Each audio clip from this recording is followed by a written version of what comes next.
Hi, my name is Greta Hotmer, and this is Thought Experiment Called Life, a podcast for multi-passionate, multi-creative people living unconventional lives.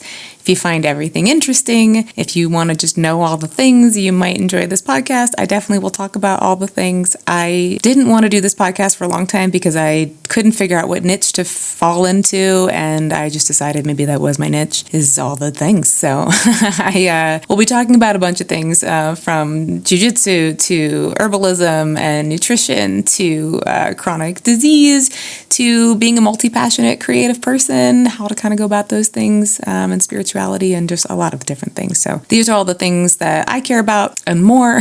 And today I haven't really done a deep dive on any of the plants yet. So we are approaching a couple episodes in. I'm not sure when I'm releasing this one. So I've been doing a bunch of episodes, but we're going to really get into a little bit of herbalism today. So today I'm going to talk about 5 plants that changed my life, 5 of my favorite plants that I use regularly. I got into herbalism after living with Lyme disease for a very long time, and Western medicine only took me kind of so far, and I started getting into plant medicine. If you want to go and listen to the episode where I talk about my Lyme disease experience, I believe it's episode 6, and it's a long one, but especially if you have any autoimmune disease, and if you have Lyme disease, something like that, you might find it relatable at the very least, which is why I shared it, because I think sometimes that experience can be very isolating, and I wanted to share something that helps you not feel so alone. I know when other people have shared their stories like that, it helped me not feel crazy, helped me not feel so alone. So I hope that it's helpful if you do listen to it. None of this is medical advice, even what I'm saying today. Nothing of what I shared in that story is either really anything that I pass along. I would definitely, if you're interested in those things, please talk to whoever your practitioner is. I'm happy to point you in the direction of practitioners that I know that are wonderful. And typically speaking, when we're talking herbalism, you're probably going to have better luck talking to somebody who's got an open mind and a more integrative approach. It's been my experience for the most part that mostly Western medicine might not, they just don't have like the same interest in some of the herbalism portion of things yet. It's changing for sure, and it makes me really happy because they should all be able to play together. I personally have a very integrative mindset. My feeling is that there's a time and a place for everything, and it's not about anyone being wrong or right. It's just kind of knowing what to use when. That's kind of how I look at things. My mom was an OBGYN, the badass doctor. She's retired now. She was a surgeon, and she really helped me qualify and quantify everything that I, believe or share or pass along. And likewise, she was really wonderful about listening to the things that I wanted to share with her as well. So when you find somebody who's open to listening to when and how you utilize these things, that's really where like the magic happens. And of course, with any of these things, it's the dose is the medicine or the poison kind of thing too, right? So there's that as well. So I'm going to share five plants that I really love a lot. There's no like specific category necessarily. I definitely would say 3 of them are they're a little bit more Lyme specific or autoimmune specific. So I'll just start with the plant that like brought me back to life. You've probably heard of this plant by now at least. I feel like I have been its spokesperson for like 12 years, since I was like 30. So I've been like, ashwagandha is the plant. I love ashwagandha so much. I feel like I'm going to get it like tattooed on my body. It really it saved me, quite honestly. It's been a friend to me for a very long time. So when I was 30, I was on all the I was still like coming off of like pain medication, Adderall for Lyme disease. So like that was kind of the maintenance that we came up with. So pain medication because I was in a lot of pain, Adderall to keep me awake because I was so exhausted. And I just knew that wasn't a place that I should be living in very long because that's a really intense combination. We didn't really have I say we, like the doctors I was working with, we didn't really have a better solution at the time. But everybody around me was abusing those things. So I was like, I don't know how different that makes me right now in this scenario, and I didn't see it like long term for me. I was like, this is not a sustainable long term path for me. And I kept hearing, I was like looking more into alternative healing at this point, and I kept seeing this name ashwagandha, and it just like kind of made me giggle. Like, I don't know, I just thought the name was funny, and something I will talk about a lot with like your intuition and things that call to you. When I say it calls to you, it's almost like there's like a little highlighter on it in some way. To me, that's how it feels, and that's how it felt with this. I felt like it was funny and it caught my attention, and that it was like, look at me, check me out, like check check it out more. Why do you think it's so funny? See what kind of benefits I have. I'm here to help. So I started investigating more about ashwagandha, and I was like, I think this plant may help me.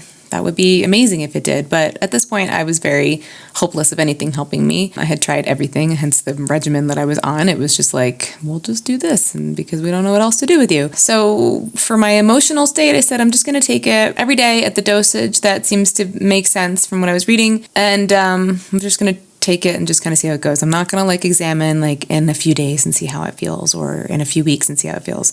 It took me about 3 months actually. And 3 months it was about 800 milligrams a day, maybe 1200 sometimes. So specifically I use the Gaia brand, which I talk about this in the Lyme episode as well. But I use the Gaia brand. I love their potency. They're a wonderful herbalism company. I would love them to be a sponsor. I don't know if they do that, but well, maybe one day. So the Gaia brand, and it was 3 capsules, and I would take those 3 capsules every day. In 3 months or so, I was having an easier time just going to the grocery store, which was really hard for me to do.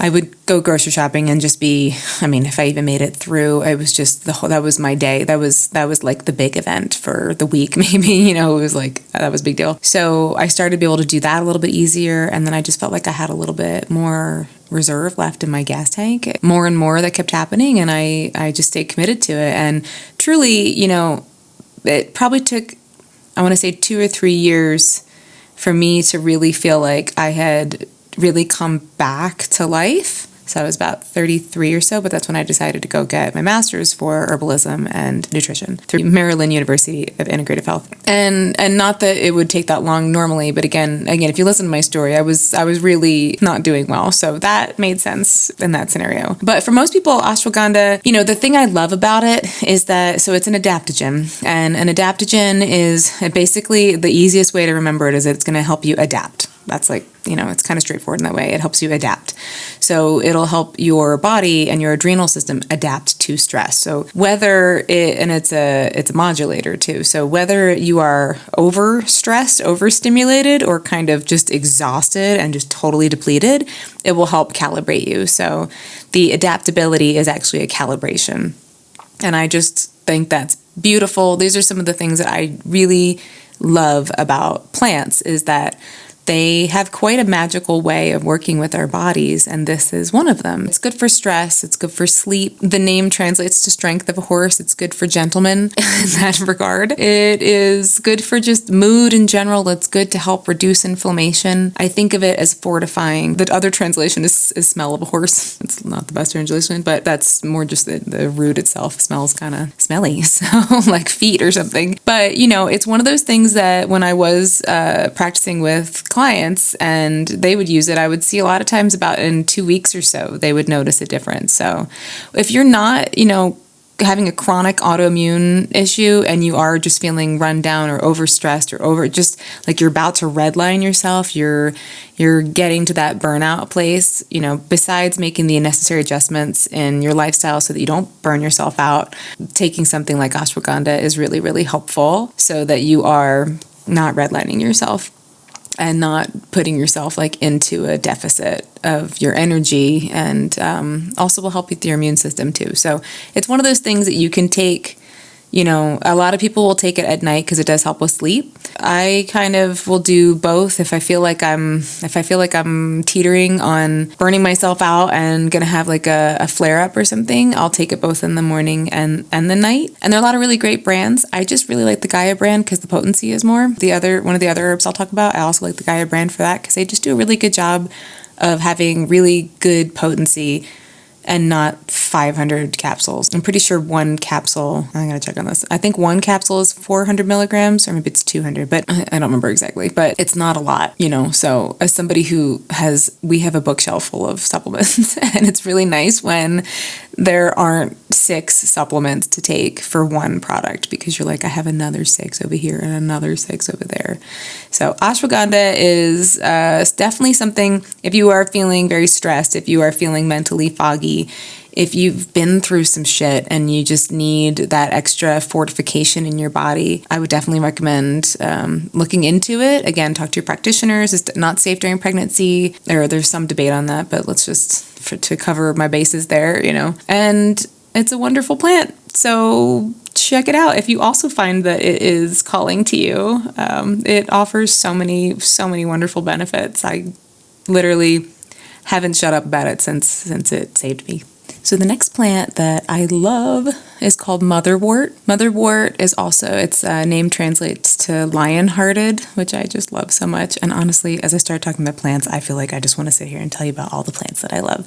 So I will be continuing this, even if they're not like the ones that changed my life forever. There's just so many that I love. Motherwort is just incredible for if you have anxiety. So if you have anxiety or like heart palpitations, things that are overwhelming in that sense, heart palpitations that are either linked to menopause or are linked to like hyperthyroidism. Also, I get heart palpitations with Lyme disease, so I'll use it for that too sometimes. But I usually use it in a tincture form, and it just works really well. It works really quickly. I feel like it is truly a balm, like a healing, a hug, a lion-hearted hug. It's not sedative. It's not going to make you feel loopy. It's not going to do any of those things. It's just like you just take a deep breath, And definitely if you're feeling anxiety, being able to pair any of these modalities, right, with other modalities too. So breathing exercises, any kind of somatic exercises. I always highly recommend having a therapist and somebody who can guide you along those realms as well. But motherwort is just one of those plants that is a lifesaver if you do experience anxiety and tension like that. You can have it at night, you can have it during the day. I like the Herb Farm tincture a lot. I mean, tinctures in general are definitely like a little, Mary Ruth's actually does a really, really great job with tinctures. I don't know that they have a motherwort tincture yet. But Mary Ruth in general, their tinctures taste really good, which is really nice because tinctures are like real, unless you need something to have a better quality. Like sometimes you're just like, you want to take that tincture, but you're like, oh my God.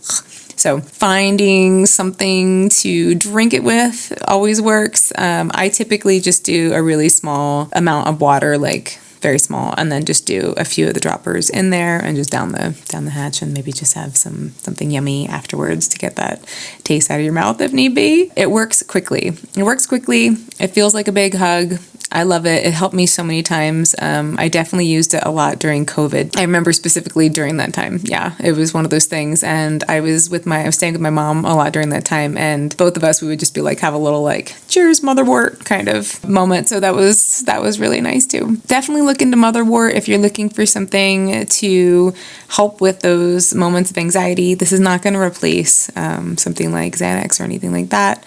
But if you're looking to, move away from those things, obviously talk to your practitioners about how to do that safely. And if they are open-minded to seeing if there's something, for instance, if before you take a medication, maybe try the tincture first and some breathing exercises, see how you're feeling, and then go from there. It's like a nice, gentle way. That's kind of how when I was taking Vicodin and Adderall, so I had just like constant migraines and just pain everywhere. And it was scary to let go of that safety net because it meant I could like actually go out and do things, but I also was tethered to this medication. So I would start to just see if I could try something like, if I took ibuprofen, which is still not great, but it was better, right? So I would kind of see what less invasive option, let's put it that way, that I could start with.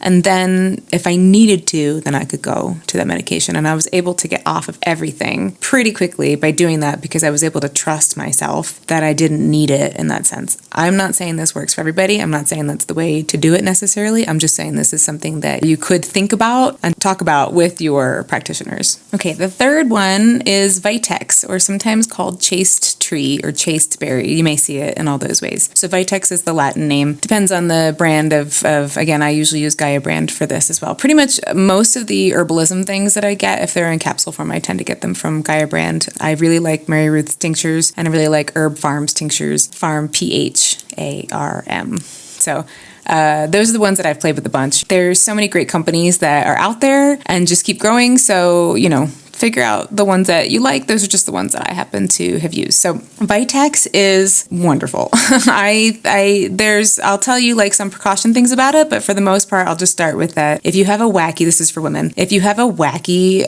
cycle, if you've been on birth control for a long time, if you have terrible PMS, if you have PCOS, if you have just any kind of hormonal, even going into perimenopause and all of that. So like if you have hormonal imbalances that are ruining things, that are disrupting your life, talk to your practitioner about taking Vitex and see how that works. So I'll tell you how I do it. So I was on birth control for at least 15 years. My mom was an OBGYN, so we had it a lot.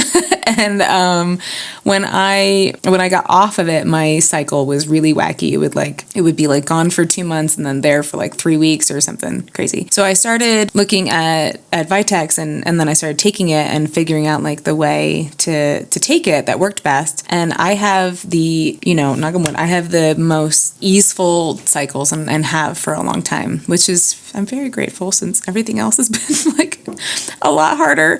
Thank you for that. So really don't get much PMS, don't get like, tenderness, don't really get that bad. Like I get, cramps here and there, but compared to what it used to be, it's like nothing different. Like I almost feel bad complaining about it when I do have a cramp because I'm like, and then I'm like, oh, this is really nothing at all. So the way that it works best is for most people to do it consistently in this way. So if you track your cycle, which I recommend you tracking your cycle because it just makes life a lot easier in so many ways. So track your cycle. And when you start ovulating about 2 weeks out from your menstruation, then you would start taking Vitex. If you take the Gaia brand, you would take either 1 or 2 capsules a day, depending on how wacky your cycle's been. So you would just take that, let's just say 2 capsules a day leading up to your cycle, and then you would stop I usually stop like 2 or 3 days before my period actually starts. And just do that each month. It's really easy and it works so well. So this will also help with any kind of fertility issues too, because it's going to help, I think of a lot of these plants as like calibrating. It's regulating and calibrating. So very much highly recommend it. The only area that I've heard some adverse activity with it is if somebody has like pretty severe bipolar and some mental health issues in that sense. So I would definitely check with your practitioners about that. I've heard a couple people have increased symptoms with that with taking Vitex. I don't know if they were taking it the way that I just described from the 2 weeks out from your from your menstruation. So I'm not really sure, but I have heard that before. So of course, if you start taking something and you start feeling really weird, obviously talk to your practitioner and maybe don't keep taking that. But that's generally in a more severe case. But I want to pass it along because for many, many women, it's like there's this like my cycle, it's this battle, it's this time that just takes us out for so long. And it doesn't really have to be that way. We can actually make friends with our cycle. And I'm actually going to go, sorry, gentlemen, if you're listening to this, I'm going to go, actually, no, not sorry. Because you know what, if you have ladies in your life, please pass this along. And it will help everybody. There's a couple other things that I want to talk about in terms of our cycles. There are ways for us to make friends with it, and there are ways for us to have it be a positive part of our life and not something that just like dominates in a way that just is so disruptive. So Vitex. Oil of oregano. I probably talk about oil of oregano as much as I talk about ashwagandha. Oil of oregano is just always in our home. We need to make, especially during the flu season. I talk about it at our gym a lot, and I hope that everybody is acquiring it because it will help you not get sick. It's a miracle worker in that sense. It's one of those things, it's hard sometimes to talk about, don't get sick and take these things because we've all been through a lot with that, and everybody has some idea about how that works and all of that. But oil of oregano is basically nature's antibiotic, antiviral. It's pretty incredible the way that it works. Again, I use the Gaia brand theme. The Gaia brand, again, has the potency that is most effective in my opinion. It is a good, strong potency, again, for not like to get the same amount of potency in other brands for what Gaia has, you'd have to take probably 2 or 3 times the amount of capsules, where they did a really good job of concentrating it into their capsules. So if you feel like you're getting sick, I'm saying if you have, like for me, usually it's a weird sneeze. Like I sneeze and I'm like, my throat feels a little strange now. And I used to be like, oh no, I'm sure it's fine. But I'm like, so I will take oil of oregano immediately after that. If I sneeze and it feels a little weird, I will take 2 or 3 capsules right then because I'm not trying to get sick. It always works. And of course I can't, this is not medical advice and blah, blah, blah, and all of those things. I'm just saying it's very, very effective. And, if I missed that sneeze and somehow it came some other way and I feel like I'm really getting sick, and I'll start taking 3 capsules 2 times a day until symptoms alleviate. And sometimes, you make, like, if you caught it too late and you do get sick, you get sick, but it won't last as long and it won't be as severe. And especially if you pair oil of oregano with NAC, which is N-acetylcysteine, you're usually pretty good. So NAC, and I know this is about herbs, but I will talk about NAC as well. N-acetylcysteine will help your liver, help you detox fat more effectively. So it's the precursor for glutathione.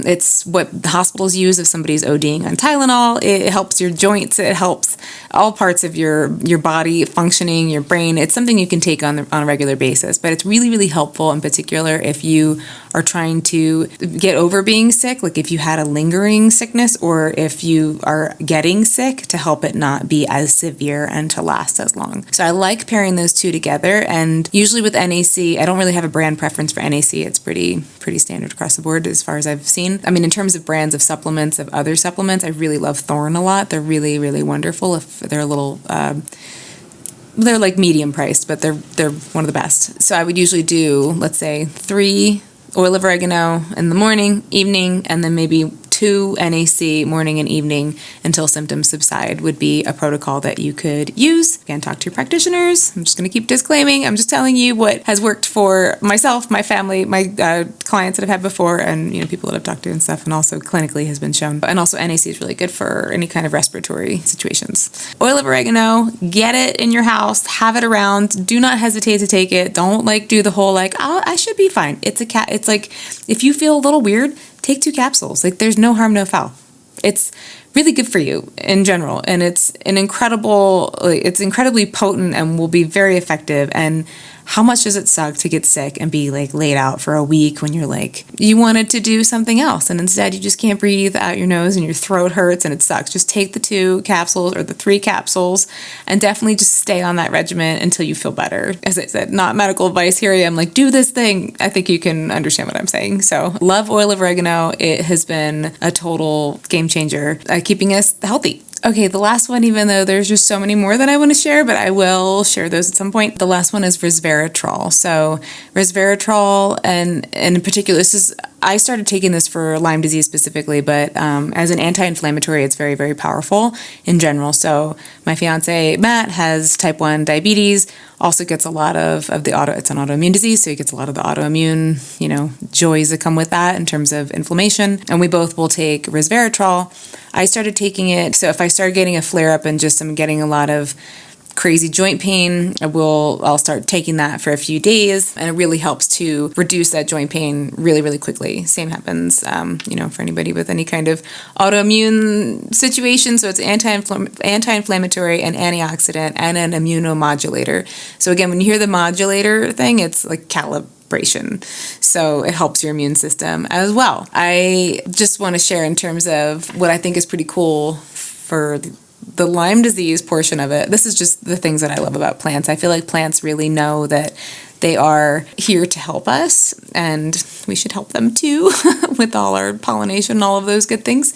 So the resveratrol, of course, people have heard about it being in, red wine and things like that. The resveratrol that is used specifically in this context and also for Lyme disease comes from Japanese knotweed, which, if you know anything about Lyme disease, it started in the northeast, New England area of the country, and has spread from there. And also in that region, Japanese knotweed is invasive. Somebody, I guess, brought it over at some point, but it's growing like crazy. And as much as we don't want, invasive plants and all of that, to me, I find it synchronistic somehow that the plant that is really, really, really helpful for that pain and inflammation should kind of be one of those first line of defense things when you have those flare-ups coming up, is growing everywhere. It's just please use me, I'm growing everywhere. Look. So I just kind of love that. These are the things that I love about nature and I love about plants in general. So with resveratrol, it's also used for rheumatoid arthritis. It's been shown to be used for lupus as well. Again, if you just think the arthritic kind of pain, it's really, really helpful. Works pretty quickly as well. We usually aim for about 1,000 milligrams when we take it. It's a pretty potent dosage of it.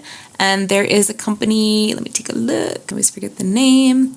There's one company that I found that we've been using for a while that I like. It's A Squared Nutrition. I'll put all the links for everything in the show notes here. It's 2 capsules for 1,000 milligrams, which is really nice because, again, it's not 5 capsules, which a lot of times you'll see. Understanding your dosages for these really make a difference. That's why I'm recommending certain, I shouldn't say recommend, I guess I'm telling you about certain brands because I know those dosages are in alignment with like the effectiveness of it. So a lot of times you'll see studies done with plants that are not good because either there wasn't enough or they used so much that it was not good as well. The interesting thing about herbalism, and the reason that I didn't really choose herbalism over nutrition or vice versa, is that to me it all kind of blends together.